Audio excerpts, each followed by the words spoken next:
ఇటువా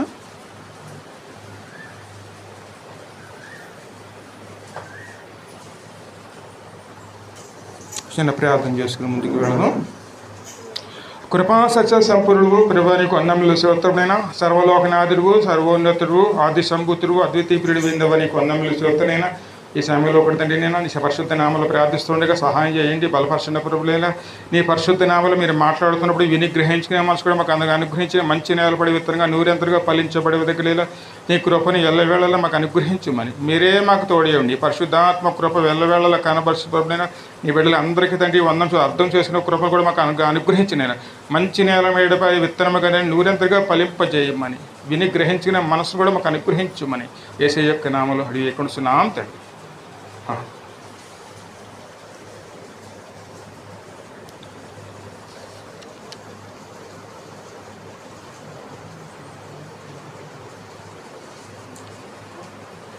మొదటి యోహాను పత్రిక 4వ అధ్యాయంలో 16వ వచనం జ్ఞాపకం చేసుకుందాం.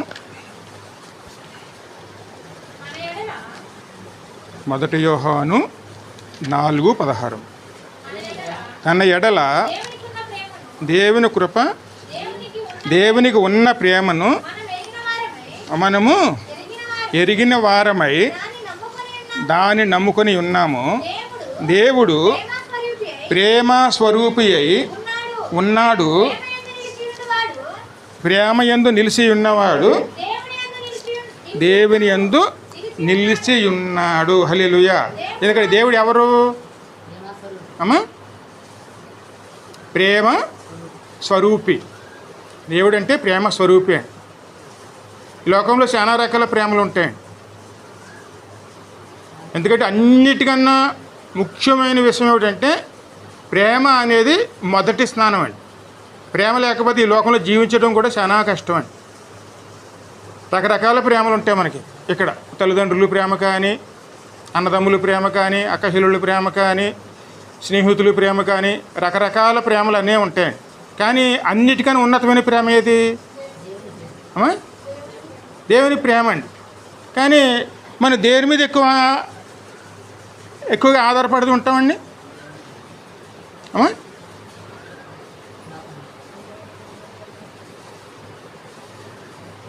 ఎందుకంటే మన దేవుడు మన ఎలా ప్రేమిస్తున్నారో, ఆయన ఎలాగా ఉన్నారో అది మనం తెలుసుకోవాలండి. ఎందుకంటే ఆయన ఎవరైనా ప్రేమ స్వరూపి. ఆయనకి మన ఎడల ఉన్న ప్రేమ ఏ విధంగా ఉన్నది అని గ్రహించుకుని ఆయనలో నిలిచి ఉండటానికి ప్రయాసపడాలి. ఎందుకంటే దేవుడు మనల్ని అత్యధికంగా ప్రేమిస్తున్నవారండి. అందుకే ఆయన ఒక ఆజ్ఞ ఇచ్చారు. నీ పూర్ణ హృదయముతోనూ, నీ పూర్ణ ఆత్మతోనూ, అమ్మా, నీ పూర్ణ బలముతోనూ నీ తండ్రి అయిన దేవుడిని యెహోవాను ప్రేమించవలెను. మరి ప్రభు ఎందుకని కోరుకుంటున్నారు ప్రేమ గురించి? ఎందుకంటే అంతేకాదండి, విలాపవాక్యాలు ఇక్కడ 3వ అధ్యాయంలోనూ అంతే మీరు చదివితే 21, 22 వచనాలు చూడమ్మా.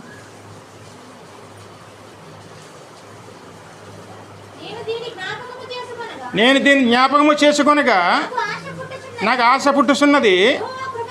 యెహోవా కృపగలవారు ఆయన వాత్సల్యత ఎడతెగక నిలిచి ఉన్నది గనుక మనము నిర్మూలము కాకుండా వారముగా ఉన్నామండి.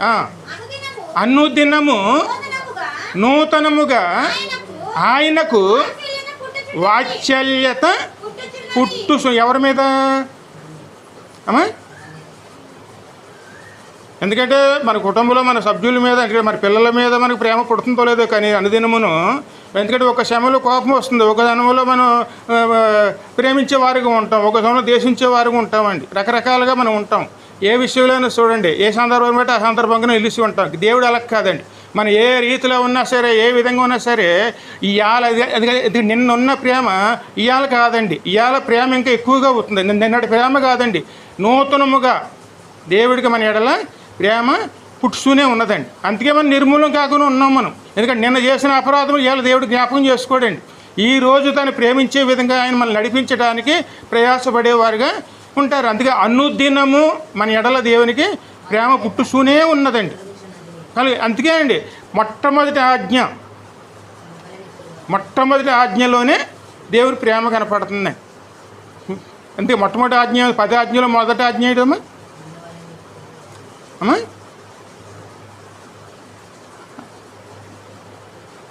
మొట్టమొదటి ఆజ్ఞ. ఆ మాట మీరు చూడాలని నిర్గమాకాండం 20వ అధ్యాయంలో 2వ వచనంలో ఉంటుందండి.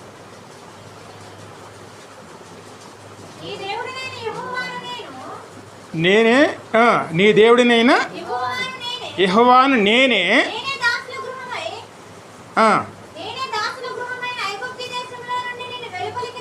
నిన్ను వెలుపలికి రప్పించి తిని నేను తప్ప వేరొక దేవుడు నీకు ఉండకూడదు. అది మొదటి ఆజ్ఞ. మరి ఈ ఆజ్ఞలో మరి ఏం కనపడుతుంది ఆలోచించండి. అందులో దేవుని ప్రేమ ఉన్నదా లేదా? ఉంటే ఏ విధంగా ఉంది? నేను తప్ప వేరొక దేవుడు నీకు ఉండటానికి వీల్లేదు. అందుముందు ఒక మాట, నేనే యెహోవాను, నిన్ను ఐగుప్తు తీసుకువచ్చింది నేనే మేము నిన్ను సృష్టించిన దేవుణ్ణి అని ఆయన ముందుగా చెప్పుకుని ఆ తర్వాత అంటున్నారు అన్నమాట, నేను తప్ప నీకు వేరొక ఉండకూడదు. ఆ మాట ఎవరంటారు? ఎందుకంటే ఎవరికైనా చూడండి, ఇప్పుడు తల్లిదండ్రులు అన్న వాళ్ళు ఒకళ్ళే ఉంటారు. అంటే ఇద్దరుగా ముగ్గురుగా కనపడే అటువంటి ఊహ కూడా మనకి ఏమాత్రం రాదండి. అదే ప్రభు అంటున్నారు, నేను నిన్ను సృష్టించే సృష్టికర్తని, నేను మిమ్మల్ని నా చేతులతోనే మీరు నిర్మించి ఉన్నాను. అంతేకాదండి, ఆయన తన పోలికలతో మనం సృష్టించిన దేవుడు, తన స్వరూపంలో సృష్టించిన దేవుడు ఆయనే మన సృష్టించినట్టు సృష్టికర్త. ఆయన ఏం కోరుకుంటున్నారు? తను ఏ చేతులతో అయితే మనల్ని చేశారో వారికి ఆయన తానే ఒక తండ్రిగా, ఎందుకంటే ఇశ్రాయేలు నా జ్యేష్ఠపుత్రుడు కాదా అన్న వాక్యం కూడా ఉందండి. ఇశ్రాయేలు నా జ్యేష్ఠపుత్రుడు కారా అన్న మాట కూడా ఉందండి. అందుకే ఆయన అంటున్నారు అన్నమాట, నేను తప్ప నీకు ఎవరును ఏ దేవుడు నీకు ఉండకూడదు. ఎందుకంటే అవును అంటే ఆయన సృష్టికర్త అండి. ఎందుకంటే లోకంలో ఎంతమంది దేవుళ్ళు ఉన్నారు? ఆయనే సృష్టికర్త అండి. కానీ ఈ లోకానుసారం ఈ లోకంలో జీవిస్తున్న మనము సులువుగా మోసపోయే పరిస్థితిలో ఉంటామండి. ఆనాడు ఆదాము అవ్వ చూడండి ఎంత త్వరగా మోసపోయారో, అదేవిధంగా మనం కూడా మోసపోతామండి. అలా మోసపోవడానికి అవకాశం లేకుండా ప్రభు చెప్తున్నారు, నేనే యెహోవాను, నేను తప్ప నీకెవరును వేరొక దేవుడు ఉండటానికి వీళ్ళు. ఎందుకని వీల్లేదన్నారు? ఆయన తన చేతులతో చేస్తున్నటువంటి వారు మనము. ఆ మాట మీరు ఆదికాండం చూడము.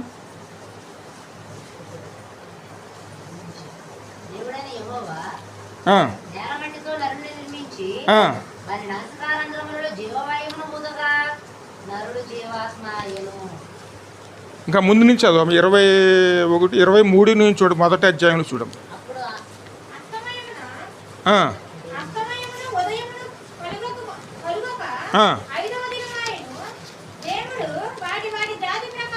ఒక్క నిమిషం 26 చదువమ్మ. దేవుడు మన స్వరూపమునందు మన పోలిక చొప్పున నరులను చేయుదుము, వారు సముద్రపు చేపలను ఆకాశ పక్షులను పశువులను సమస్త భూమి మీద ఉన్న పాకు ప్రతి జంతువును ఏలుదురుగాక అనియు పలికెను. దేవుడు మనల్ని ఏ రూపంలో సృష్టించారండి? తన స్వరూపములోను తన పోలికలలోనూ ఆయన సృష్టించారు. అంతేకాదండి, కేవలం మనం ఆయన పోలికలు ఆయన స్వరూపం మనకు ఉన్నాయి. అంతేకాదండి, ఆయన జీవాయువు కూడా మనలో ఉంది. ఆ జీవాయువు లేదనుకోండి, కేవలం మరో మట్టి వారము ఒట్టి వారమేనండి. కావాలతో చూడండి, ఈ భూమి మీద మట్టిలో ఏ లవణాలు ఉంటాయో మన శరీరంలో కూడా అయ్యే ఉంటాయి. ఒక్కడు కూడా అక్కడ తేడా కనపడదండి. ఈ భూమిలోనూ ల్యాబ్లో పరీక్ష చేసుకోండి, ఈ భూమి మట్టిలోనూ ఏ లవణాలు అయితే ఉంటాయో మన శరీరంలో కూడాను అయ్యే లవణాలు ఉంటాయి. కారణం ఏమిటి? మన మట్టిలోంచి దేవుడు తన చేతులతో చేసినటువంటి వారమండి. ఆయన తన స్వరూపంలో సృష్టించుకున్నారు. అంటే ఆయన మన స్వరూపంలో సృష్టించుకున్నారు, ఆ చేతులతో చేశారు ఆయన. అంతేకాదు ఆయన పోలికలు ఇచ్చారు ఆయన. అంతేకాదండి, తన ఆత్మను కూడా అంటే జీవాయువును కూడా మనలో ఒక ఊది ఆయన ఒక నరుని కింద దేవుడు మనల్ని ఆయన నిర్మించుకున్నారు. అందుకే ఆయన మన ఎడల అత్యధిక ప్రేమ అండి. సమస్తం కూడా కలుగుని కాక అని మాత్రం పలికారండి. కానీ మనల్ని మాత్రం ఎలా సృష్టించారండి? అది ప్రేమతో, అంటే ఆయన తనకే తాను చేసుకున్నటువంటి ఒక మనిషి బొమ్మను చేసుకున్నా సరే అందులో తన ప్రాణాన్ని పెట్టి, అంటే తన జీవాయువును పెట్టి, తన ఆత్మను పెట్టి, తానే అంటే తాను అంటే ఆయన మనతో సహవాసం చేయాలని, ఆయనతో సహవాసం చేయాలని, ఆయన ఎప్పుడూ కూడా మనతో గడపాలని ఆయన నిర్ణయించుకున్నారు. కాబట్టి ఆయన అన్నారు, మన పోలికలతో మన స్వరూపమునందు అమ్మా. ఎందుకంటే అదే అంతేనండి, వారిని ఏ స్థితిలో ఉంచారైనా సమస్త భూమి మీద ప్రాకు ప్రతి జంతువులను ఏలుదురుగాక అనియు మల్లికాను. అంటే ఏలుదురు అన్నమాటకి అర్థం ఏమిటండి అమ్మా? అసలు నిజస్థితి అనేది ఏ స్థితి? ఈ ప్రపంచంలో సృష్టిని అంతా కూడా ఏలవలసిన వారు అండి. ఎందుకంటే పరలోకంలో దేవుడు ఏలతాడు, దేవుని ప్రతినిధి కింద ఈ భూలోకంలోనూ ఆ స్థితి మనకు కల్పించారండి. అది దేవుని యొక్క ఆయన ప్రేమ అండి. ఎందుకంటే మీ పిల్లల కోసం మీరు ఆస్తులు కూడా పెడతారు, మీ పిల్లలకు ఒక ఉన్నతమైన చూపిస్తారండి. అందుకోసం మీరు అన్నీ సిద్ధం చేస్తారు. దేవుడు కూడా మన కోసం మనల్ని ఇంకా నిర్మించబడక మునిపే సమస్తము నిర్మించి దానికి అధిపతులుగా తాను చేయబోయేటువంటి మన కోసం ఆయన చేశారండి. అందుకే దేవుని ప్రేమ ఎక్కడుంది?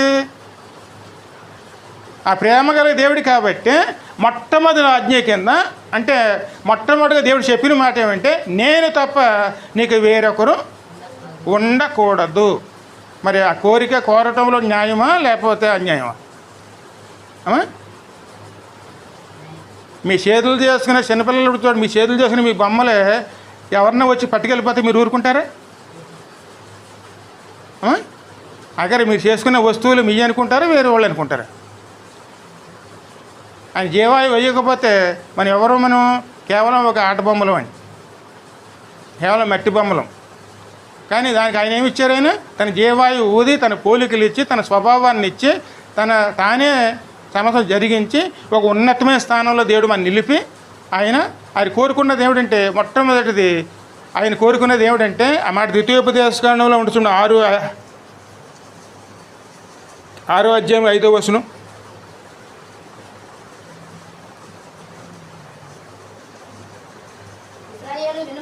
ఇశ్రాయేలు ఇనుము, మన దేవుడైన యెహోవా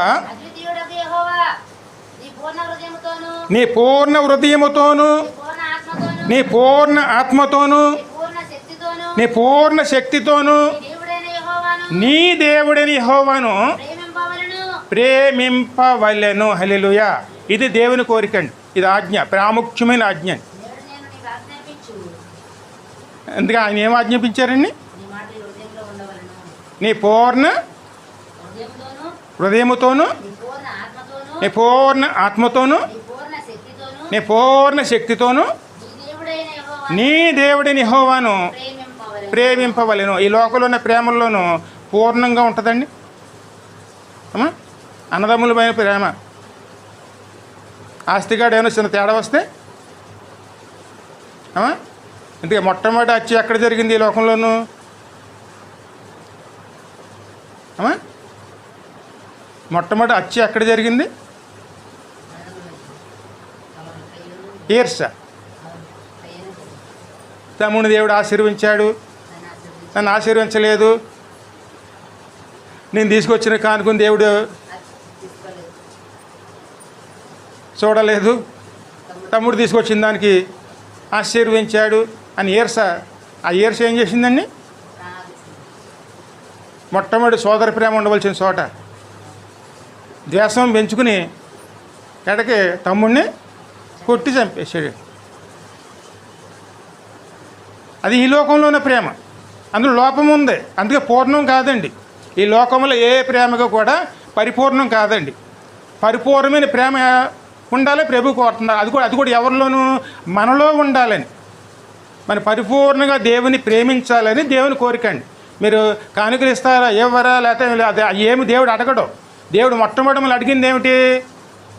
పూర్ణ హృదయముతోను అమ్మా, పూర్ణ హృదయముతోను, పూర్ణ ఆత్మతోను, నీ పూర్ణ శక్తితోను నీ దేవుడైన యెహోవాను ప్రేమింపవలెను. అది దేవుడు అడిగిన కోరిక అండి. ఇందులోనూ న్యాయమా అన్యాయమా?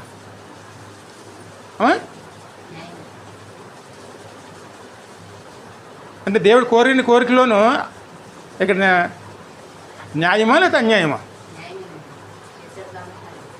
ఇందుకే మన హృదయంలో మొదటి స్నానం ఇస్తున్నామా, రెండో స్నానం ఇస్తున్నామా? అందుకే యేసయ్య అన్నారు కదండి, ఆయన నికోదేమో ఆయన దగ్గరికి వచ్చినప్పుడు ఆయన అంటాడు అన్నమాట, అయ్యా నువ్వు ఎక్కడ ఉంటున్నావు, నేను అక్కడ ఉంటానయ్యా, నేను వస్తానయ్యా అని ఆయన అన్నప్పుడు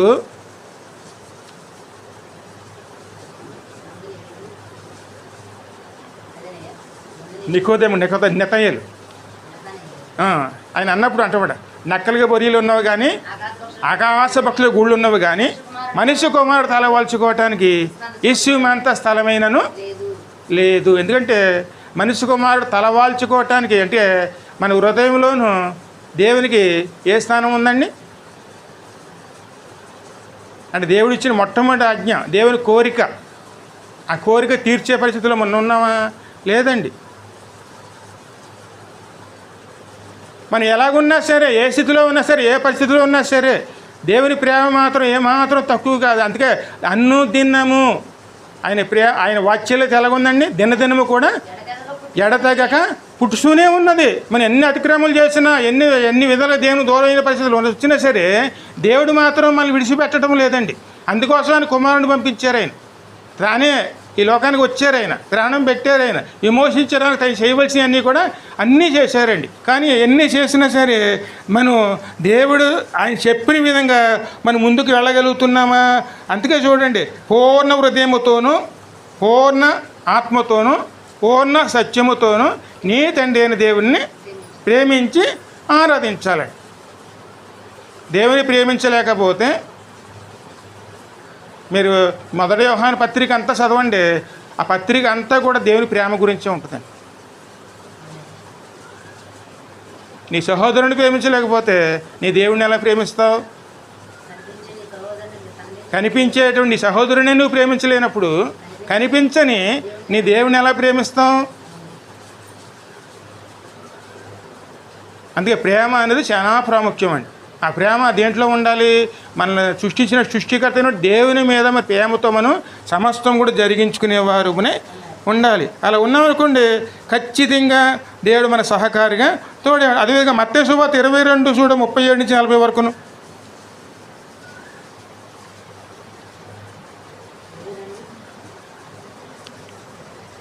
37 నుంచి 40 వచనాలు. నా కుమారుని సన్మానించుదురు అనుకుని తన కుమారుని వారి యొద్దకు పంపెను.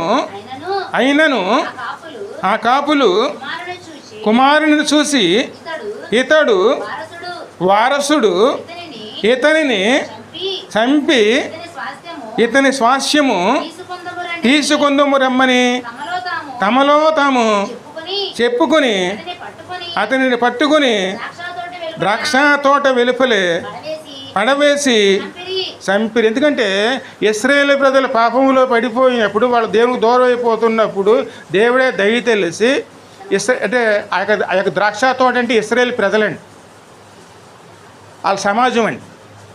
అక్కడికి ఆయన కుమారుడిని పంపించారండి. అంటే తోట యజమాని కుమారుడండి. అంటే ఈ తోట ఎవరిది? యెహోవా తోట. ఆయన సృష్టికర్త అండి, సమస్తం నిర్మించిన వారు ఆయనే. ఆ పాలికాపులు ఎవరు? ఆ రోజుల్లో సమాజ సేవకులండి. ఆ రోజుల్లో ఉన్నారు చూడండి, యాజకులు ఉన్నారు చూడండి, వాళ్ళందరూనే. అంటే ఇక్కడ ఉన్న సమాజం అండి. అక్కడికి ఆయన పంపించారు. ఆయన పంపించినప్పుడు ఆయన అనుకున్నారంట నా కుమారుని పంపిస్తే ఖచ్చితంగా నా కుమారుని చేర్చుకుని సన్మానిస్తారు, సన్మానించి నా మార్గంలోకి నడుచుకుంటారు, నా తోటను చక్కగా కాస్తారని చెప్పి ఆయన అనుకున్నారండి. కానీ ఆ తోట కాపరులు వాళ్ళందరూ ఏమనుకున్నారు? కాడికి వచ్చేసరికి ఆ వారసుడు వస్తున్నాడు, ఆ వారసుడిని కొట్టేసి ఆయన చంపేస్తే ఈ తోట మందైపోతుంది కదా అని ఆలోచించుకుని కాడికి ఆయనని కొట్టి చంపి అవతల పాడేశారండి. అదే జరగబోయే విషయాలన్నీ కూడా అందులోనే ముందుగానే సాదృశ్యంగా యేసయ్య చెప్తున్నారండి. ఎందుకంటే కలవరసల మీద ఏకమైంది ఎవరు? దేవుని కుమారుడండి. ఆ కుమారుడు రావడానికి కారణం ఏమిటి? దేవుడు లోకమును ఎంతగానో ప్రేమించి తన అద్వితీయ కుమారుని మనకి అనుగ్రహించారండి. మన ఉన్నతమైన స్థానం అంటే దేవుని యొక్క ఇంటిలోని వారిగా మారటం కోసం, ఆయన మనల్ని ఖచ్చితంగా మనం నడిపించడం కోసం దేవుడు మనల్ని ప్రేమించి ఆయన కుమారుని మనకు అనుగ్రహించి, కుమారుడు ద్వారా మనం ఏదైతే పోగొట్టుకున్నామో, దేవుని సన్నిధానం పోగొట్టుకున్నామో అది తిరిగి మళ్ళీ ఇవ్వటానికి దేవుడు నిర్ణయించుకుని ఆయన కుమారుని పంపిస్తే, ఆ కుమారుని చేర్చుకునే మనసు మనలో ఉన్నదా? కేవలం మనకి ఏమున్నది? ఈ లోక విషయాలేనండి. కేవలం ఆ రోజుల్లో చూడండి, మందిరం కూడా ఎలా నిర్మించుకున్నారండి వాళ్ళు.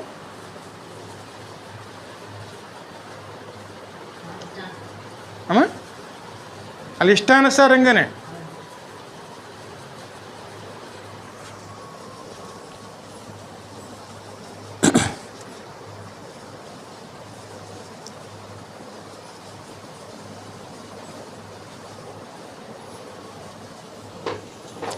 ఇంకా ముందుకు వెళితే నిర్గమాకాండం 3వ అధ్యాయం చూడమ్మా.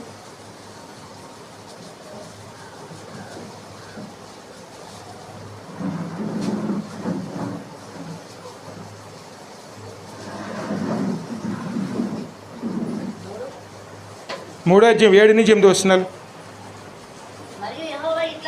మరి యెహోవా ఇట్లనెను, నేను ఐగుప్తులోనున్న నా ప్రజల బాధలను నిక్షేమగా సూచితిని, పనులలో తమను కష్టపెట్టు వారిని బట్టి వారి పెట్టిన మొరను వింటిని, వారి దుఃఖములు నాకు తెలిసే ఉన్నవి కాబట్టి ఐగుప్తీయుల చేతిలో నుండి వారిని విడిపించుటకును ఆ దేశములో నుండి విశాలమైన మంచి దేశమునకు అనగా కానానీయులకు, కీర్తీయులకు, హిమోనీయులకు, పెరిజీయులకు, హిబీయులకు, ఇబేసీయులకు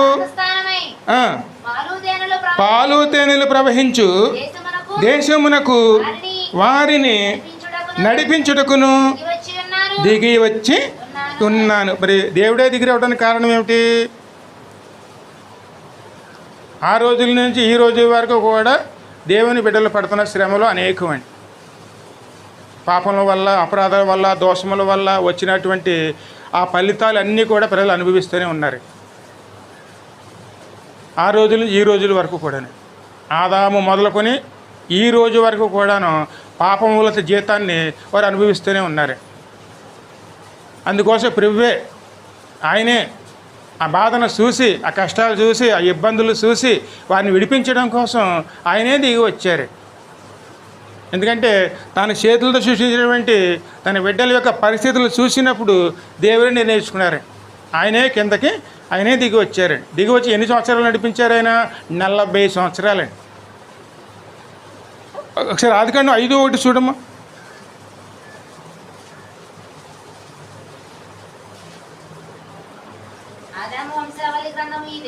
ఆదాము వంశావళి గ్రంథం ఇదే. దేవుడు ఆదామును సృష్టించిన దినమున దేవుని పోలికగా అతనిని చేసెను, మగవానిగాను ఆడదానిగాను వారిని సృజించి దినమున వారిని ఆశీర్వదించి వారికి నరులని పేరు పెట్టి. అందుకేనండి, ఎందుకంటే తన హస్తంలో సృష్టించుకున్న దేవుడండి. ఒక ఉన్నతమైన స్థానం నిలపాలని ఆయన కోరుకున్న దేవుడండి. అందుకే ఆయన ప్రేమ ఎవరి మీద ఉంటుంది? మన మీదేనండి. మన దేవుని దూరం అయిపోయి ఉన్నవారమే. పాపం ఎప్పుడైతే మనలో ప్రవేశించిందో మనం అప్పుడు దేవుని దూరం అయిపోయి, అంటే పరలోక ప్రవేశం లేదండి మనకి. కేవలం దేవుడు ఉన్న చోట కూడా నిలవడానికి కూడా అవకాశం లేదండి. ఎందుకంటే పాపం ఉన్న చోట పరిశుద్ధత ఉండదండి. ఆ పాపం మనలో ప్రవేశించింది. అందుకే మనం ఆ ఏదైనా తోట లాంటి పరదేశంలోంచి బయట గెంటి వేయబడ్డాం. బయట గెంటి వేయబడినా సరే దేవుడు ఆలోచించి మనల్ని ఆ పాపం నుంచి బయట తీసుకురావటానికి ఆయనే సిద్ధపడ్డారు. కాబట్టి ఆ కాలం పరిపూర్ణమైనప్పుడు ఆయనే నిర్ణయించుకున్నారండి. ఆయన నడిపించడానికి ఆయనే వచ్చారు. ఆయన వచ్చి అనుకుంటున్నారు, ఎందుకంటే పాపంలో వచ్చే జీతం ఏమిటి? మరణం అండి. ఆ మరణకమైన పరిస్థితులండి. ఎందుకంటే కనీసం వాళ్ళ ఆహారం తీసుకునే పరిస్థితి కూడాను ఆ రోజుల్లో నా పాపముల జీతాన్ని వారు అనుభవిస్తున్నారు. ఎందుకంటే మనం చెమటోడ్చి కష్టపెడితేనే కానీ ఎవరు కూడాను నోటిలో ముద్ద వెళ్ళటానికి అవకాశం లేదండి. ఎందుకంటే ఈ భూమి మన నిమిత్తము ఆ రోజులు శపించబడిందండి. కేవలం మనం శాపగ్రస్తుల కింద ఈ భూమిని నిలిచి ఉన్నామండి. శాపగ్రస్తులుగా నిలిచి ఉన్న మన కోసం ఆయనే ఈ లోకాన్ని దిగి వచ్చి, ఎందుకంటే ఏ ఐగుప్తీల ద్వారా అయితే ప్రజలందరూ కూడా శ్రమ పడుతున్నారో ఆ శ్రమ వారు పెట్టే మొర అంతా కూడాను పరలోకానికి చేరిందండి. పరలోకానికి చేరినప్పుడు ఆ మొర విని, ఎందుకంటే ఆ దేవుడు ఇచ్చినటువంటి మరొక వాగ్దానం అండి, ఆ వాగ్దానం అబ్రహాంకి ఇచ్చిన వాగ్దానం జ్ఞాపకం చేసుకుని ఆ వాగ్దానం నిమిత్తం ఆయనే కింద దిగి వచ్చి ఆయనే నడిపించడానికి ముందుకు వచ్చేది. ఆయన ఎక్కడ నడిపించడానికి వచ్చారు? ఆయన పరలోకానికండి. పరలోకం అంటే కానానే. అందుకోసం తాను చేయవలసిన ఏర్పాట్లన్నీ కూడాను తానే చేశారండి. అందుకే ఆయన అంటున్నారు, నా ప్రజలు పెట్టిన మొర విని నేను ఇక్కడికి దిగి వచ్చి 3వ అధ్యాయంలో ముందు చదువు మరి.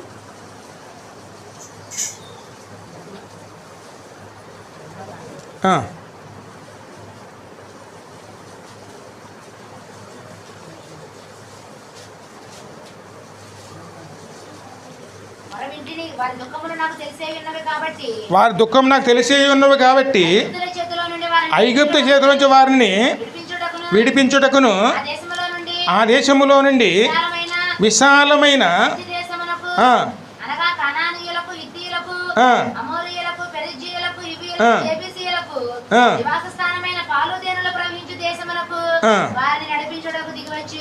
అంటే ప్రభు ఎక్కడ దిగి వచ్చారు అమ్మా?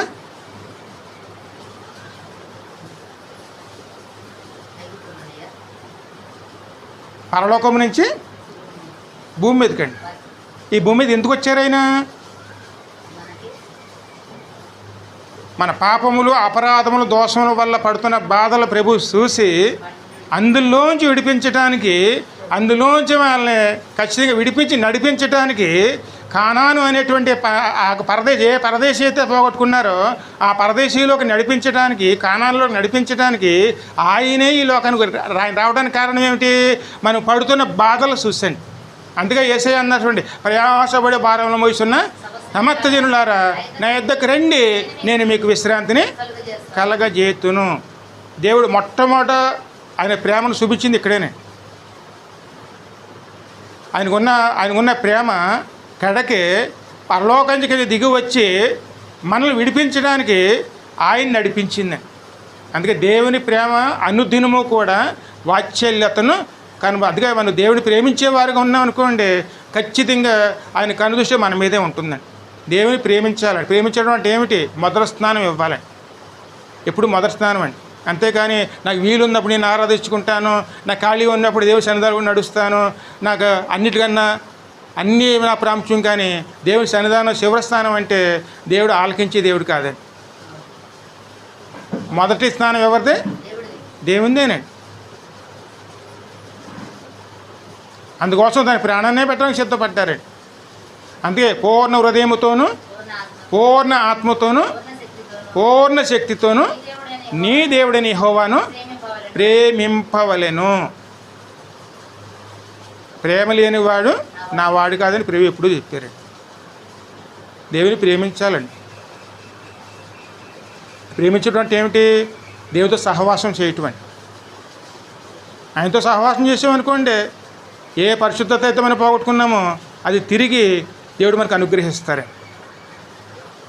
ఏ స్థితిలోంచి మనం బయటపడిపోయామో ఆ స్థితిలోకి తిరిగి ఆయనే మనల్ని నడిపించే దేవుడిగా ఉంటారండి. అందుకే ఆయనలో నడుచుకునేవారునే ఉండాలంటే ఖచ్చితంగా ఆయన సిద్ధపరిచిన మార్గంలో నడుచుకోవడానికి ప్రయాసపడేవారమే ఉండాలండి. అందుకే దేవుని ప్రేమించి దేవునితో నడిచేవారునే ఉండాలండి. అందుకు కావాల్సిన విధంగా అన్నీ కూడా ఆయనే చేసుకుంటూ వచ్చారండి. ఇక నిర్గమాకాండం 13వ అధ్యాయం చూడము, 21 నుంచి 22 వరకును.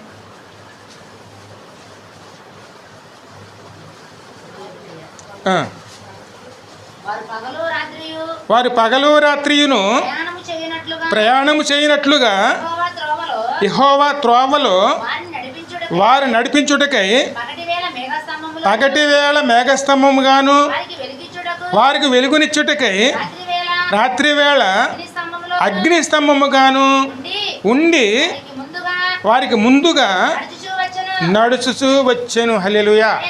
చూడండి, పగలు మేఘస్తంభంగా, రాత్రి అగ్నిస్తంభంగా అండి. ఏ ప్రదేశంలోనూ? గట్టిగా అరణ్యం అండి, చుట్టూ అరణ్యం, శీను అరణ్యము అనే చాలా పెద్ద అరణ్యం అండి. అది ఎవరు కూడా అంతకుముందు నడిపించలేదండి. మోసే కేవలం ఎర్ర సముద్రం వరకు నడిపించగలిగాడు, అంతవరకు ఆయన తెలుసండి. ఆ తర్వాత దారి ఎవరికీ తెలియదండి.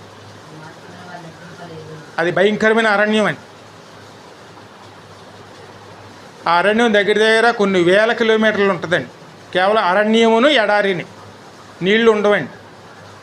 అటువంటి ప్రదేశంలోనే తన ప్రజల కోసం ఆయన దిగువచ్చి పగల మేఘస్తంభంగా, రాత్రి అగ్నిస్తంభముగా ఉండి ఆయనే ముందుండి నడిపించారండి. ముందుండి నడిపించారంటే తన బిడ్డల ఎడల ఆయన ఎటువంటి ప్రేమను కనపరిచారండి? 1 సంవత్సరం 2 సంవత్సరాలు కాదండి, 40 సంవత్సరాలు. 1 రోజు 2 రోజులు కాదండి, 40 సంవత్సరాలండి. ఆయన ఉండటానికి కేవలం ఒక నివాసం లేదండి, కేవలం చిన్న గుడారం అండి. వాళ్ళు ఎక్కడ గుడారం వేస్తే అక్కడే మందసం అండి. ఆ సమయంలో మందసం కూడా లేదు, ఆ మందసం కూడా నిర్మించలేదండి అప్పటికి. అన్నీ వదులుకుని ఆయన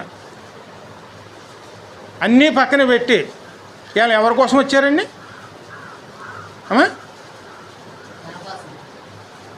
మరి పునరుత్థాన దినములను 1 గంట దేవుని సన్నిధిలో గడపాలంటే ఎన్ని ఆలోచిస్తామండి మనం? మనం నడిపించడానికి పరలోకంలో ఉన్నటువంటి ఆయన సన్నిధానాన్ని విడిచిపెట్టి మన కోసం ఇక్కడికి వచ్చి తన కోసం కనీసం గుడారం కూడా ఏర్పరచుకోకుండాను పగల మేఘస్తంభంగా, రాత్రి అగ్నిస్తంభంగా మన ముందుండి నడిపించిన దేవునికి మనం ఏ స్థానం ఇస్తున్నాం? ఎప్పుడు చూసిన వాళ్ళు అదే అనుకునేవారండి. అయ్యా మా ఇంటికాడ ఉంటే మనం ఉల్లిపాయలు తినేవాళ్ళం, ఇంటికాడ ఉంటే మా మాంసములు తినేవాళ్ళం, ఇంటికాడ ఉంటే మనం అవి చేసుకునేవాళ్ళం, ఇవి చేసుకునేవాళ్ళం. అయ్యా మాకు ఇక్కడ చూడండి, తీసుకొచ్చి అరణ్యంలో పాడేసాడు. తాగుదామంటే మంచినీళ్ళు దొరకవు, కాసేపు కూర్చుందామంటే తీరుకు లేదు అని ఇష్టానికి సణుక్కుని ఎంత సణుక్కున్నా సరే ఆయన కోపాన్ని లోపల అణుచుకోగలిగాడు, కానీ కోపాన్ని చూపించలేదండి. ఎన్నోసార్లు, 1 సారి 2 సార్లు కాదండి, ఎన్నో విధాలుగా. ఇంత కోపం అణుచుకునే మనసు ఎవరిలో ఉంటుందండి? అమ్మా, మీ పిల్లలు కనుక 1 2 సార్లు మీ మీద ఏమైనా కొంచెం గట్టిగా ఒత్తిడి చేశారనుకోండి, మీకు ఏమొస్తుంది? ఖచ్చితంగా కోపం వస్తుందండి, ఖచ్చితంగా దండిస్తారండి. కానీ దేవుడు అలా చేయలేదండి. అందుకే ఆయనలో ఏమున్నది? ప్రేమ. దినదినము కూడా ఆయన వాత్సల్యత మన ఎడతెగక నిలుస్తూనే ఉందండి. అందుకే విలాప వాక్యాలు అంటే ఇర్మియా ప్రవక్త రాసిందండి. ఆ పేరులో విలాపం అంటే ఏమిటి? ఏడుస్తూ రాసిన వాక్యం అని అర్థం అండి. ఆయన అంటున్నాడు, నా ఇంకనూ ఆశ పుట్టుసు ఉన్నది, నా దేవుడు నన్ను మర్చిపోలేదని నాకు ఇంకనూ ఆశ పుట్టుసూనే ఉన్నది. దేవుడు మర్చిపోడండి. ఆ మాట ఎందుకు రాశారంటే ఆయన ఆ సమయంలో ఇర్మియా ప్రవక్త దేవుడు చెప్పిన పని చేయటానికి వెళ్ళినప్పుడు దేవుడు పని చెప్పాడండి. ఎందుకంటే సేవకులు ఎప్పుడు కూడా తెలుసుకోవాల్సింది ఏమిటంటే, దేవుడు పని పురమాయించారంటే ఆ పనిని చెప్పినట్లుగా చేయాలండి. అక్కడ దేవుని చెప్పిందే చేయాలి తప్ప మన ఇష్టాన్ని ప్రకటించడానికి వెళ్ళకూడదండి. ఇర్మియా ప్రవక్త అదే చేశాడండి. ఆయన తెలుసు, దేవుడు చెప్పిన మాటలు చెప్తే ఆయన ఖైదీలో వేస్తారని తెలుసండి, హింసపాలు చేస్తారని తెలుసు. అయినా సరే ఆయన ఒక్క అక్షరం కూడా తీయకుండాను ఏం చెప్పారో అదే చెప్పారండి. అలా చెప్పినందువల్ల కనుక ఆ రాజు ఏం చేశాడు? ఆయన దగ్గర ఒక 30-40 అడుగుల లోతులు ఉన్నటువంటి నీరు లేని గోతులోకి ఆయన కేవలం బురద ఉంటుందండి కింద, అందులో పడేశారు. అందులో పడవేసి ఆహారం లేదు, నీళ్లు లేదు, ప్రజలందరూ బానిసలుగాను ఆ రోజుల్లో కల్దీయ రాజు వచ్చి వాళ్ళు తీసుకుపోయారండి. అక్కడ ఎవరు ప్రజలు కూడా లేరండి. ఆ రాజు కోపంతోనూ ఈ యొక్క ఇర్మియా ప్రవక్త మీద ఆయన తీసుకుని ఆ గోతిలో పాడేసి ఆయన వెళ్ళిపోయాడు. అప్పుడు అనుకుంటున్నాడంటే ఆయన, నాకు ఎవరు సహాయం చేస్తారు?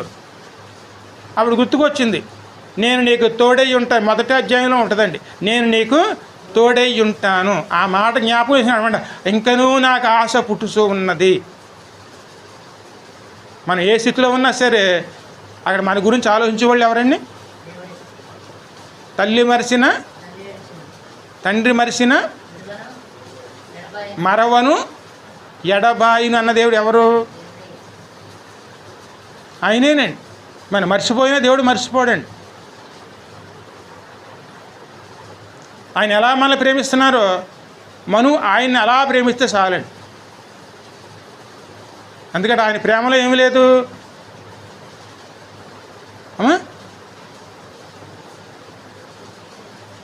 అందరూ ఇలాగే చూస్తారండి. అదే అడుగుతున్నారండి. పూర్ణ హృదయముతోనూ, పూర్ణ ఆత్మతోనూ, పూర్ణ సత్యముతోనూ నీ దేవుడైన యెహోవాను ప్రేమించవలెను. దేవుడు ప్రేమించాలండి. ప్రేమించడం అంటే ఏమిటి? ఆయన గణపరుచుకోవటం అండి. ఇప్పుడు దేవునికి మొదటి స్నానం ఇచ్చుకునేవారునే ఉండాలి. మొదటి స్నానం ఇచ్చుకున్నామనుకోండి, ఒక ఉన్నతమైన స్థానంలో దేవుడు నిలుపుతారండి. ఎప్పుడు కూడా మొదటి స్నానం ఎవరిది? కేవలం దేవునిదేనండి. ఆ గోతిలో ఉన్నప్పుడు అనుకున్నాడంట ఆయన, నా కోసం ఎవరు వస్తారండి. ఆయన ప్రార్థన చేస్తున్నారు. ఆ ప్రార్థన ఫలితం కడకి ఆ గోయి కాడికి ఇంకొక ఆయన వచ్చారండి. ఆయన వచ్చి ఇక్కడ మన ప్రవక్తని గోతులో పడవేశారు. ఆ ప్రవక్త మనం వెళ్ళకపోతే చనిపోతాడని చెప్పి అక్కడ ఉన్నట్టు రాజు చెప్పినప్పుడు ఆయన అంటాడన్నమాట, ఆయన దగ్గరికి వెళ్దాము రమ్మంటే అది ఎంత లోతు ఉందంటే దగ్గర 30 అడుగుల లోతు ఉంటుందండి. ఆ 30 అడుగుల లోతుకుని వేయడానికి తాళ్ళు కూడా లేవు. పాత గుడ్డలన్నీ తీసుకుని ఆ తాడు కింద చేసి ఆ తాడుని లోపలికి వేసి ఆయన బయటికి లాగి బయటికి తీస్తారండి. ఆ సమయంలో కనుక ఆయన హృదయంలో కనుక ఆలోచన రాకపోతే, దేవుడు కల్పించకపోతే ఆ సమయంలో ఇరిమియా ప్రవక్త పరిస్థితి ఏమిటండి? ఎందుకంటే దేవుడు విడిచిపెట్టే దేవుడు మాత్రం కాదండి. అందుకే నా ప్రజల బాధను నేను చూసి తిని, అందుకే నేను పరలోకం నుంచి నేను దిగి వచ్చి ఉన్నాను. మన బాధని చూశారు కాబట్టి ఆయన ఈ లోకానికి వచ్చారండి. అందుకే ప్రయాసపడి భారాలు మోసిన సమస్త జనులారా నా యొద్దకు రండి, నేను మీకు విశ్రాంతిని కలగజేతును. హల్లెలూయా.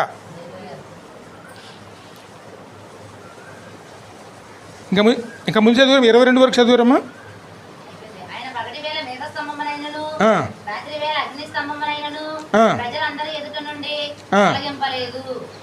అది సంఖ్యాకాండం 14:22 చూడమ్మా.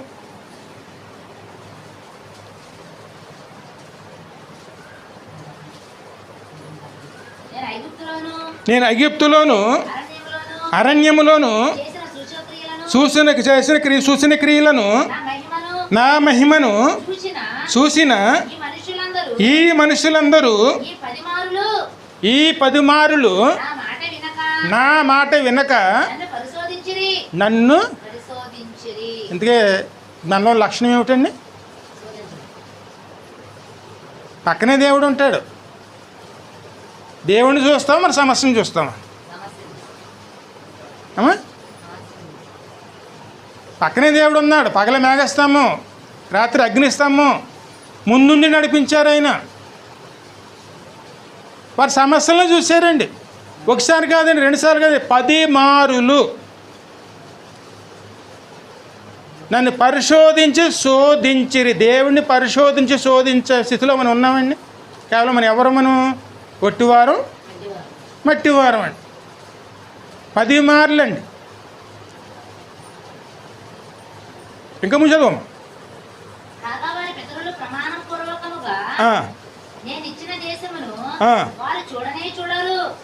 అలా ఎప్పుడైతే వాళ్ళు ప్రవర్తించారో, ఎప్పుడైతే దేవుడు శోధించడం మొదలుపెట్టారో 40 సంవత్సరాలు వాళ్ళు తిరిగిన చోటే తిరుగుతున్నారు. వాళ్ళు కేవలం నడిచేది 15 రోజుల ప్రయాణమేనండి.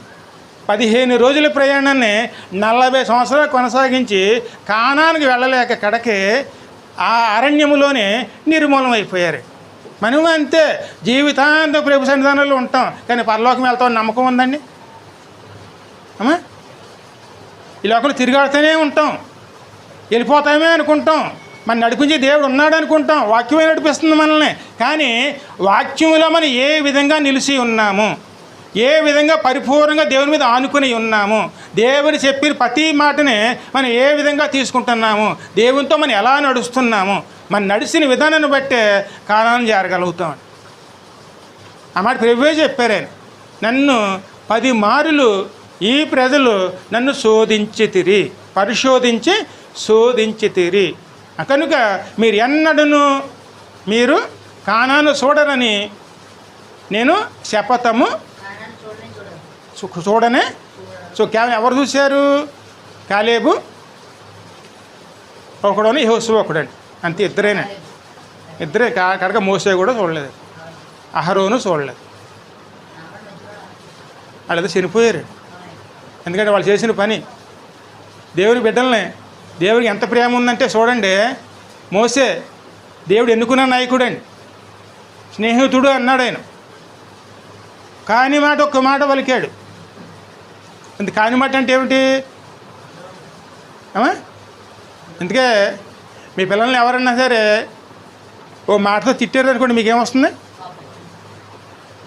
అదేవిధంగానండి, ద్రోహులారా అని మోసే ఒక మాట పలికాడు. ఆ మాట ఫలితం ఏమైందండి? కానాని వెళ్ళలేకపోయాడు. ఆ మాట ఎవరిని పలికాడు? దేవుణ్ణి కాదండి. ఆ ప్రజలు ఎవరు? దేవుని పిల్లలండి. ఆ పిల్లలు ఎలాగున్నా, ఎందుకంటే ఆ పిల్లలు ఎలా ప్రవర్తించినా సరే తండ్రి మనసు ఒకే విధంగా ఉంటుందండి. తన పిల్లలు ఏ విధంగా ఉన్నా సరే బయట వాళ్ళు ఒక మాట అంటే ఖచ్చితంగా మన కోపం వస్తుందండి. అదేవిధంగా ప్రభుకు చూడండి, ద్రోహులారా, ఎందుకని ఆ మాట అన్నాడు ఆయన? దేవుణ్ణి మాటకి శోధిస్తున్నారండి. నేను మీకు దప్పిక తీర్చాలా, నేను మీకు నీళ్లు ఇవ్వాలా అని ద్రోహులారా అని ఒక మాట అన్నందుకు దేవునికి ఆయనకి అసలు కోపం వచ్చింది. ఆ కోపం వచ్చి, నీవు కానానికి నువ్వు వెళ్ళవు, నీ స్థానంలోకి యెహోషువను నేను ఎన్నుకుంటున్నాను. అందుకే దేవునికి ఎప్పుడు కూడా మన మీద అనుదినము కూడా వాత్సల్యత అనేది ఎప్పుడూ ఉంటుంది. కేవలం మనం నడుచుకునే విధానాన్ని బట్టి కాదండి, దేవునికి ఉన్న అందుకే ఆయన పేరేమని చూడండి, ప్రేమ స్వరూపి. ఆయనలో తత్వమే అదే అండి. ప్రేమించకుండా దేవుడు ఎప్పుడు ఉండలేడు. అందుకే దేవుడు ఎప్పుడు కూడా మొదటి స్థానంలో నిలుచుకునే వారనే ఉండాలి. దేవుని ప్రేమించకపోతే మరి ఎందుకండి ఇంకా అమ్మా? ఉన్న కొద్ది ఆయుస్సులోనూ దేవుని ప్రేమించలేకపోతే ఇంకెవరిని ప్రేమిస్తారు? దేవుని ప్రేమించడం అంటే దేవునికి మొదటి స్థానం ఇవ్వటం అండి.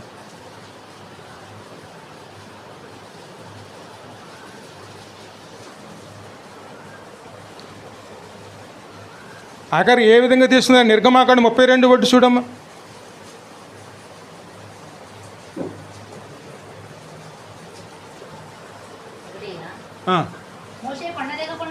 మోసే కొండ దిగకుండా చూడండి, ఇక్కడ పరిస్థితి చూడండి.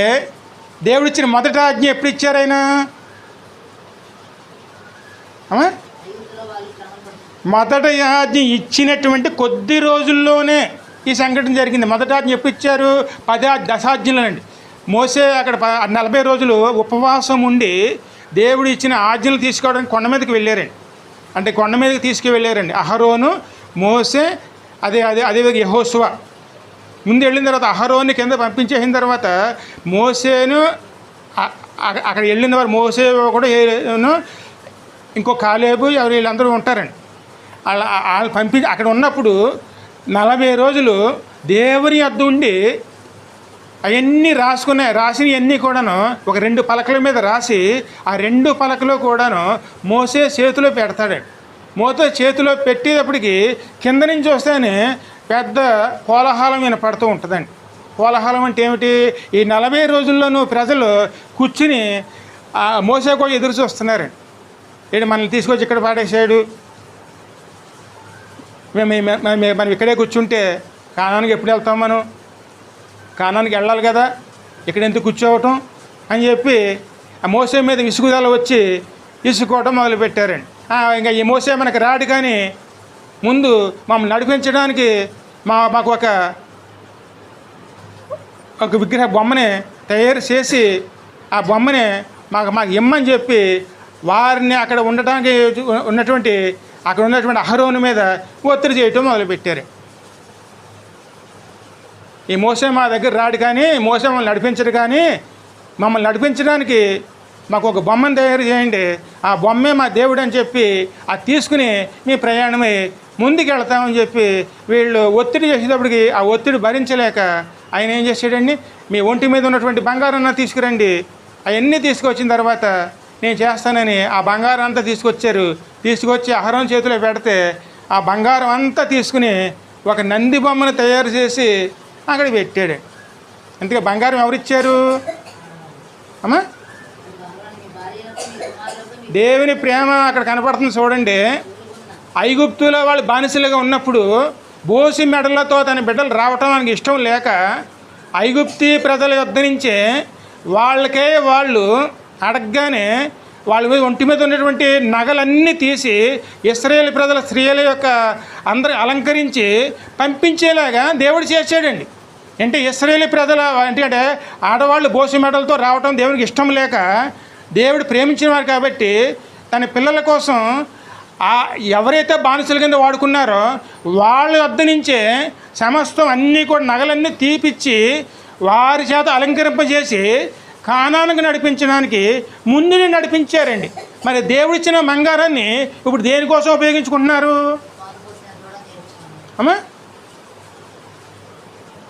ఆయన ప్రేమ ఎలాగ ఉన్నది అక్కడ, మనం ఉన్నతమైన స్థానాలు ఉండేదిగా మంచి అలంకరణ కలిగి ఉండాలని చెప్పి, అందంగా ఉండాలని చెప్పి దేవుడు నిర్ణయించి దేవుడు మనకి బంగారం అనేది మనకి ఇస్తే ఆ బంగారం దేనికి ఉపయోగిస్తుంది? బంగారం అంటే పరిశుద్ధత అండి, అంటే ఆత్మీయంగా చూస్తే పరిశుద్ధత అండి.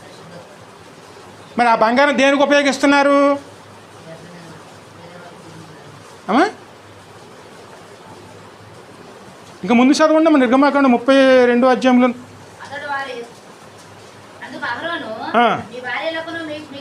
మీ భార్యలకును మీ పిల్లల కుమారులకును చెవులకున్న బంగారాన్ని తీసుకుని నా యొద్దకు తండని చెప్పగా ప్రజలందరూ తన చెవులనున్న బంగారు పోగులను తీసి అహరోను యొద్దకు తెచ్చిరి.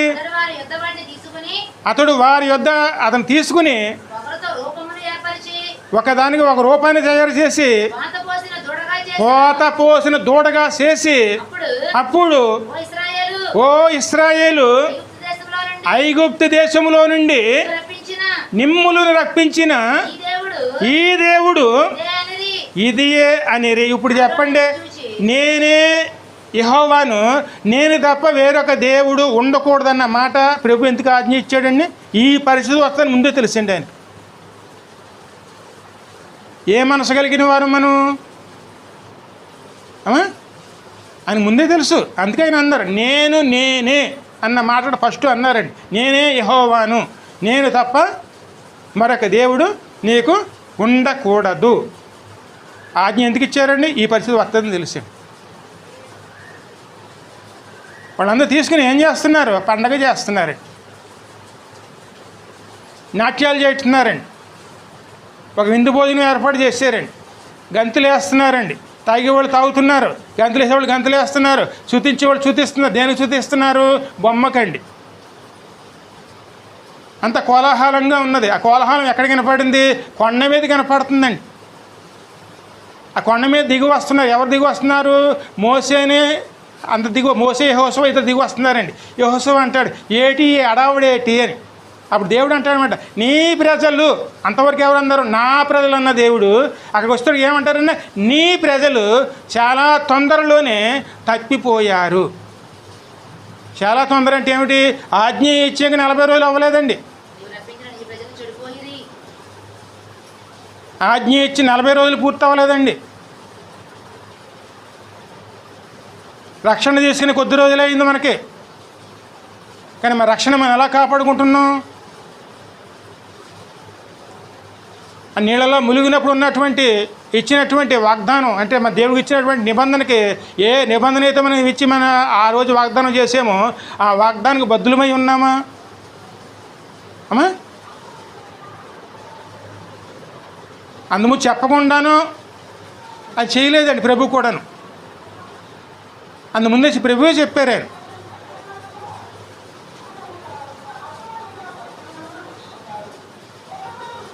నేడు రేపు ముందు రోజు సిద్ధపడి ఉండుడి అని ముందు అధ్యాయంలోనే ఉంటుందండి. ఉంటామన్నారు ఆయన. నేడు రేపు ముందు రోజు అంటే 3 రోజులు సిద్ధపడి ఉండి మన ప్రయాణానికి సిద్ధం కలిగే వారునే ఉండాలండి. కానీ వీళ్ళు ఏం చేస్తున్నారు? విగ్రహం తయారు చేసుకున్నారండి. విగ్రహం చేసుకోవడమే కాదు, పండగ చేసుకుంటున్నారండి. ఇక చదువమ్మా.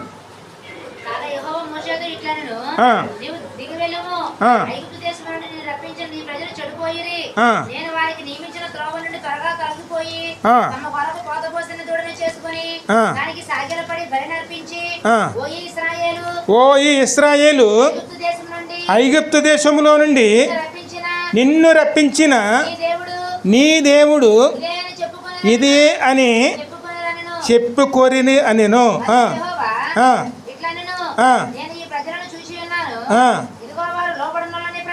లోబడనల్లని ప్రజలు ఓరకుండుము, నా కోపము వారి మీద మండును, నేను వారిని కాల్చివేసి గొప్ప జనముగా చేసేదను. చూడండి, ఆ సమయంలో ప్రభుకి ఎంత కోపం వచ్చిందండి. ఆ కోపం వస్తే మోసే ప్రార్థన చేస్తున్నాడండి.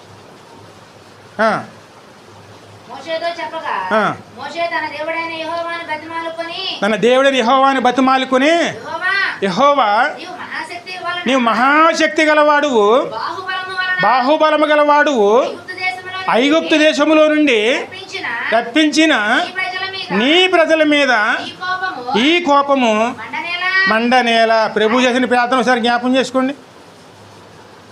తండ్రి, వీరు ఏమి చేస్తున్నారో ఆనాడు మోసే చేసిన ప్రార్థన కలవరసుల మీద ప్రభు చేసిన ప్రార్థనకి సాదృశ్యం అండి. ఆనాడు కనుక మోసే ఆ ప్రార్థన చేయకపోతే ఇశ్రాయేలు ప్రజలు అందరూ ఒక నిర్మూలం అయిపోతురండి. ఈ కలవరసుల మీద ప్రభు కనుక ప్రార్థన చేయకపోతే మొత్తం నిర్మూలం అయిపోయేవారే. తండ్రి, వీరు ఏమి చేస్తున్నారో వీరు ఎరగరు కనుక వీరిని క్షమించుము. ఆ ఎప్పుడైతే ప్రార్థన చేశాడో వెంటనే చదువు, ముందు చదువు.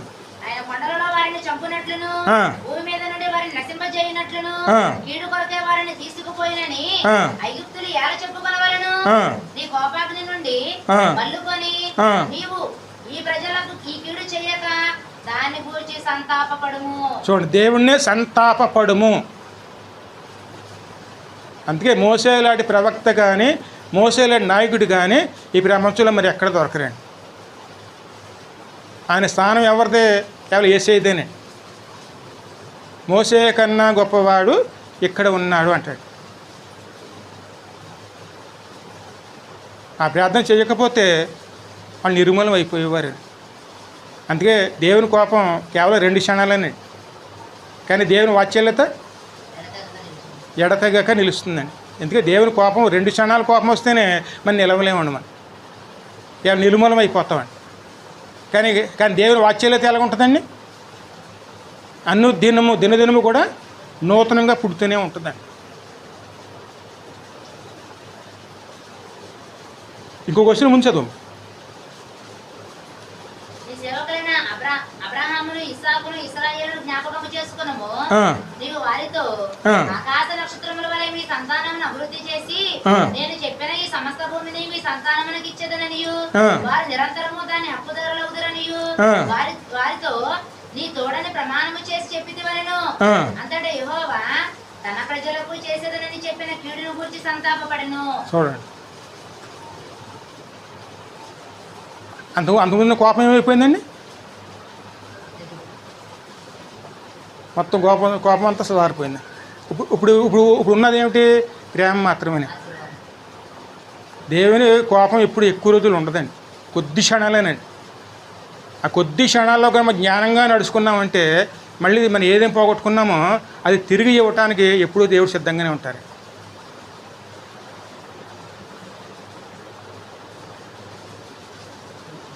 అదే పరిస్థితుల్లో మనం కూడా ఉంటున్నాం. దేవుడు నడిపిస్తున్నా సరే దేవుడికి ఇవ్వవలసిన స్థానాన్ని మరొక దానికి, డబ్బులకో లేకపోతే బంధువులకో లేకపోతే మరొక దానికో దేవుడి స్థానాన్ని తీసుకొచ్చి అక్కడ ఇస్తే దేవుడికి ఎలాగుంటుంది అమ్మా? అంటే వారి పరిస్థితులకి ఇచ్చుకుంటే ఎలాగుంటుంది?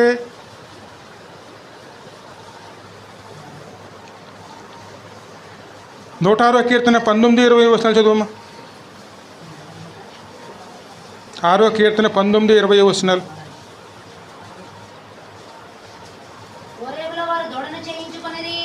పూర్వీకులు వారి దూడను చేయించుకొనిరి, పోతపోసిన విగ్రహము నమస్కారం చేసిరి, తన మహిమా స్వరూపమును గడ్డిమేయు ఎద్దు రూపములకు మార్చిరి. ఐగుప్తులో గొప్ప కార్యములను, హాము దేశమున ఆశ్చర్య కార్యములను, ఎర్ర సముద్రం వద్ద భయము పుట్టించు క్రియలను చేసిన తమ రక్షకుడైన దేవునినే మర్చిపోయిరి. అప్పుడు ఆయన నేను వారిని నశింపచేసేదనని అనెను. అయితే ఆయన వారిని నశింపజేయకుండానట్లు ఆయన కోపము చల్లార్చుటకై ఆయన ఏర్పరచుకుని మోసే తన సన్నిధిని నిలిచి, సన్నిధి అంటే ఎవరు? క్రీస్తు. అడ్డుపడెను. ఇప్పుడు కూడా చూడండి మన కోసం ఎవరు విజ్ఞాపన చేస్తున్నారండి? తండ్రి కుడిపార్శ్వమున కూర్చుని. ఇప్పుడు కూడా ఎవరు విజ్ఞాపన చేస్తున్నారు?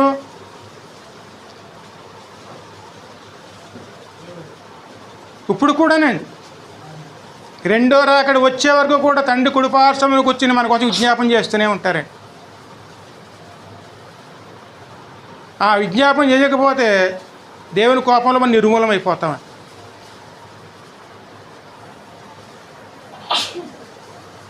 ఇంకా ముందుగా 78వ కీర్తన చూడ 13-21 వరకును.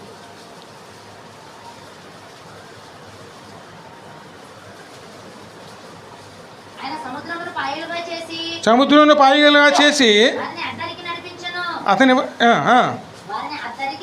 వారిని అద్దరికి నడిపించెను. ఆయన నీటిని రాశిగా నిలిపెను. పగటి వేళ మేఘములో నుండి, రాత్రి అంతయు అగ్ని ప్రకాశములో నుండి ఆయన వారికి త్రోవ చూపెను. అరణ్యములో ఆయన బండను చీల్చి సమృద్ధిగా నీరు త్రాగనిచ్చెను. బండలో నుండి ఆయన నీటి కాలువలు రప్పించెను. ప్రజల వలె నదుల వలె నీళ్లు కదిలింపజేసెను. అయినను వారు ఆయనకు విరోధముగా ఇంకను పాపము చేయుచూనే వచ్చిరి. అడవిలో మహోన్నతుని మీద తిరుగుబాటు చేసిరి. వారు తమ ఆశ కొలది ఆహారము అడుగుచు తమ హృదయములలో దేవునిని శోధించిరి. ఈ అరణ్యములో దేవుడు భోజనము సిద్ధపరచగలడా అనుచు వారు దేవునికి విరోధముగా మాటలాడిరి. ఆయన బండను కొట్టగా నీరు ఉపికెను, నీళ్లు కాలువలే పారెను. ఆయన ఆహారము ఇయ్యగలడా అని తన ప్రజలకు మాంసమును సిద్ధపరచగలడా అని వారు చెప్పుకొనిరి. యెహోవా ఈ మాట విని కోపగించెను. యాకోబు సంతతికి దహించి వేయుటకై అగ్ని రాజేసును. ఇశ్రాయేలు సంతతిని దహించి వేయుటకై కోపము పుట్టెను. వారు దేవుని యందు విశ్వాసం ఉంచకపోయిరి. ఆయన దయచేసిన రక్షణ యందు నమ్మిక ఉంచలేదు. అయినను ఆయన పైనున్న ఆకాశముల నుండి ఆజ్ఞాపించెను. అంతరిక్ష ద్వారములను తెరచెను. ఆహారమునకై ఆయన మన్నాను వారి మీద కురిపించను. మన్నా అంటే ఎవరు అమ్మా? మన్నా అంటే ఏమిటమ్మా? పరలోకంలో దేవదూతలు తినే ఆహారం అండి. మన్నా అంటే క్రీస్తు అండి, వాక్యాహారం. కొన్ని లక్షల మందికి అరణ్యముల ఆహారం అండి. ఆకాశం నుంచి కురిచేదండి. ఆకాశ ధాన్యము వారికి అనుగ్రహించాను. దేవదూతల ఆహారము నరులు భుజించిరి. భోజన పదార్థములో ఆయన వారికి సమృద్ధిగా పంపెను. ఆకాశమందు తూర్పు గాలి ఆయన విసరజేసెను. తన బలము చేత దక్షిణపు గాలి రప్పించెను. ధూళి అంత విస్తారముగా మాంసమును సముద్రపు ఇసుక రేణువులంతా విస్తారముగా రెక్కలు గల పిట్టలను ఆయన వారి మీద కురిపించెను. వారు దండు మధ్యను వారి నివాస స్థలముల చుట్టూను ఆయన వాటిని వ్రాలజేసెను. వారు కడుపారా తిని బలిసిరి. చూడండి ఆ మాట చూడండి. కడుపారా తిని ఆశించిన దానిని ఆయన అనుగ్రహించెను. వారి ఆశ తీరక మునిపే ఆహారము ఇంకను వారి నోళ్లలో ఉండగానే దేవుని కోపము వారి మీదకి దిగెను. వారిలో బలిసిన వారిని ఆయన సంహరించే. నోట్లో ఉన్న మాంసం మొక్కలు ఇంకా లోపలికి వెళ్ళలేదండి. దేవుని కోపం వచ్చింది. ఎందుకంటే దేవుడు ప్రేమిస్తున్నాడు. ఆ ప్రేమను మనం అలుసుగా చూసుకోకూడదండి. ఏమడిగినా ఇస్తున్నాడు కదా అని చెప్పి ఇష్టానుసారంగా మనం మాట్లాడకూడదు. ఇష్టానుసారంగా అడగకూడదండి. అడుగుడి ఇవ్వబడును, తట్టుడి తీయబడును, వెదకండి దొరుకును.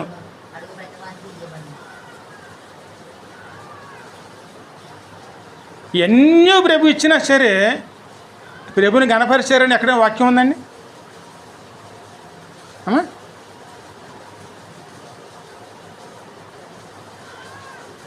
ఆజ్ఞ ఉల్లంఘనే పాపంలో వచ్చే జీతమే మరణం అండి. ఈ మరణం మన మీద ఏలుబడి చేస్తుంది. ఆ రోజు నుంచి ఈ రోజు వరకు కూడా మన మీద ఏం ఏలుబడి చేస్తుంది? ఈ మరణమేనండి. మరణం అంటే మాటకంటే ఏమంటే అర్థం ఏమిటంటే నిర్మూలమని. మనం పని చేస్తున్నాం, ఆ పని ఫలితం ఏమైపోతుందండి? మన దగ్గర రాకుండా నిర్మూలం అయిపోతుంది.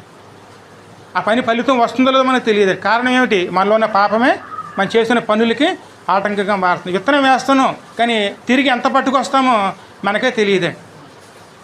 ఆ పని చేస్తున్నాం, ఆ పని ఫలితం మన ఇంటి వరకు వస్తుందో రాదో మనకే తెలియదు. కారణం ఏమిటి? మనలో ఉన్న పాపమేనండి. ఆ పాపం ఏం చేసింది? మనిషికి దేవునికి మధ్యాన ఒక అడ్డుగోడగా నిలిచిపోయింది. ఇప్పుడు దేవుడు మనతో మాట్లాడాలంటే ఇప్పుడు మనకే ఆయనకు మైన అడ్డుగోడ ఏముందండి అమ్మా? పాపమండి. మన మందిరానికి వెళ్ళేది అనుకుంటున్నాం కానీ మనలో పాపం అలా నిలుపుకున్నందువల్ల మనం ఎంత మొరపెట్టినా ఆ మొరకే ఆ దేవుని సన్నిధానం దేవుని దగ్గర వెళ్ళకపోవడానికి కారణం ఏమిటి? ఆ పాపమేనండి.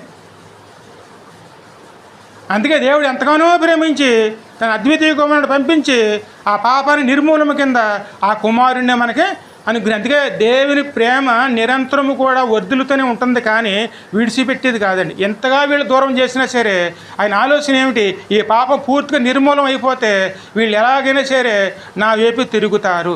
అందుకోసం పాపం నిర్మూలన చేయడానికి ఆయన ఆలోచించారు, కానీ ఇశ్రాయేలు ప్రజలు నిర్మూలన చేయాలని ఆయన ఆలోచించలేదండి. ఆలోచించి ఉంటే మోసే మాట పక్కన పెట్టేవాడు. అప్పుడు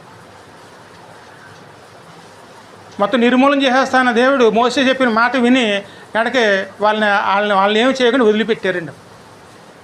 ఈరోజు కూడా యేసయ్య మనకి కోసం ఏం చేస్తున్నారండి, విజ్ఞాపన అండి. ఆ మాట చదివితే ముగించేసుకుంది. యెషయా గ్రంథం చూడండి 53వ అధ్యాయం.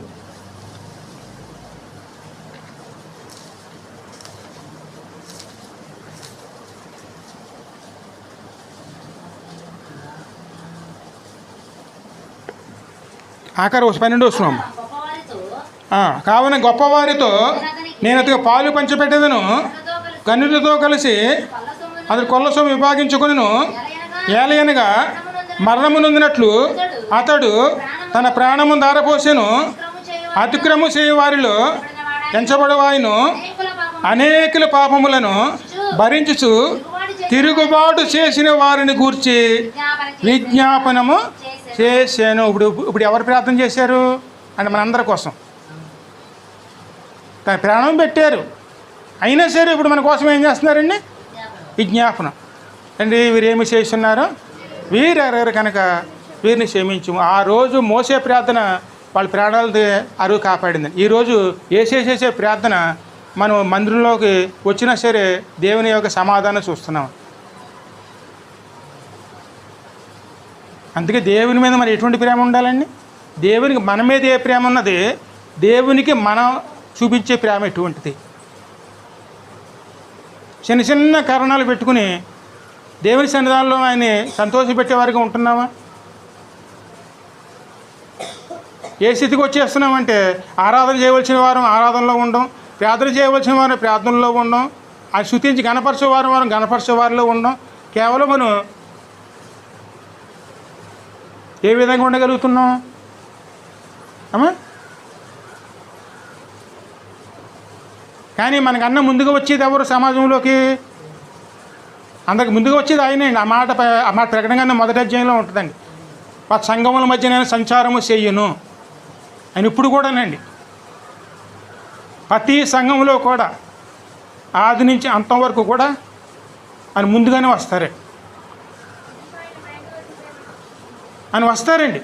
వచ్చి తన సన్నిధానంలో ఎవరైతే వస్తున్నారో, ఎవరైతే బలహీనంగా ఉన్నారో, ఆ మాట యెహెజ్కేలు 34వ అధ్యాయంలో ఉంటుందండి. ఎవరైతే బలహీనంగా ఉన్నారో వారందరి కోసం సహాయం చేయడానికి, వారికి కావాల్సిన అన్నీ కూడా సమకూర్చి పెట్టడానికి ఆయన అందరికీ చూస్తూనే ఉంటారండి. ఎవరైతే ఆయన మీద అనుకుంటారో, ఎవరైతే ఆయన సహాయం కోరుకుంటారో వారికి సహాయం చేయడానికి ఆయన సిద్ధంగానే ఉంటారండి. కానీ ఎంతమంది అనుకోగలుగుతాం? ఆ సమయంలో దేవునికి ఏ స్థానంలో ఇస్తున్నాం మనం అమ్మా? పూర్ణ హృదయముతోనూ పూర్ణ ఆత్మతోనూ పూర్ణ సత్యముతోనూ దేవుని ప్రేమించి ఆరాధిస్తే వాళ్ళు చాలామంది ఉంటారండి. ఇక్కడ ప్రేమించే వాళ్ళు ఎంతమంది ఉంటారండి అమ్మా? ఆరాధించే వాళ్ళు చాలామంది ఉన్నారు, కానీ ప్రేమించి ఆరాధించే వాళ్ళు ఎంతమంది ఉన్నారండి?